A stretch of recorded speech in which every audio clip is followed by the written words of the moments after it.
எம்பெருமானுடையதான அவதாரங்களை மங்களாசாசனம் பண்ணுறது அப்படின்னு ஒன்று பண்ணியிருக்கோம்.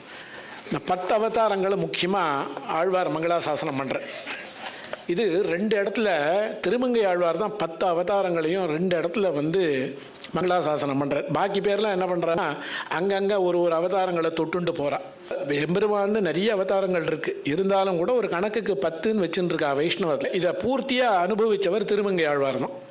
வானோரளவும் முதுமுன்னீர் வளர்ந்த காலம் வலியுருவில் மீனாய் வியந்துய்ய கொண்ட வலியுருவில் மீனாய் முதல் அவதாரம் எடுத்தா மலங்கு விலங்கு நடுவெள்ளம் மருக அங்கோர் வரை நட்டு இலங்கு சோதி ஆரமுதம் எய்து மளவோர் ஆமையாய் பாராரளவும் முதுமுன்னீர் பரந்த காலம் வளைமறுப்பில் ஏறார் உருவத்து ஏனமாய் உழைந்த அரியும் மானிடமும் உடனாய் தோன்ற ஒன்று வித்து. முடிஞ்சு போச்சு நரசிம்மாவதாரம்.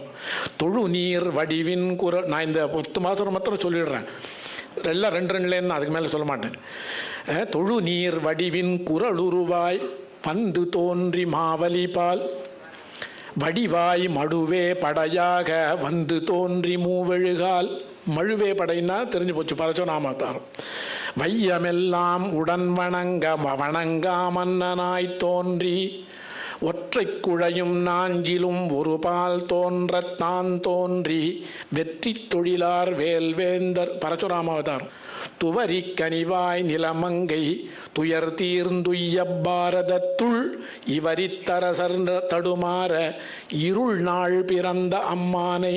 கிருஷ்ணாவதாரம். அதோட நிக்கல அவர். மீனோடாமை கேழல் அரி குரலாய் முன்னுமி ராமனாய் தானாய் பின்னுமி ராமனாய் தாமோதரனாய் கற்கியும் ஆனான் தன்னை. முடிஞ்சு போச்சு 10 அவதாரம். இது மாதிரி தமிழ் எங்கேயாவது உண்டா?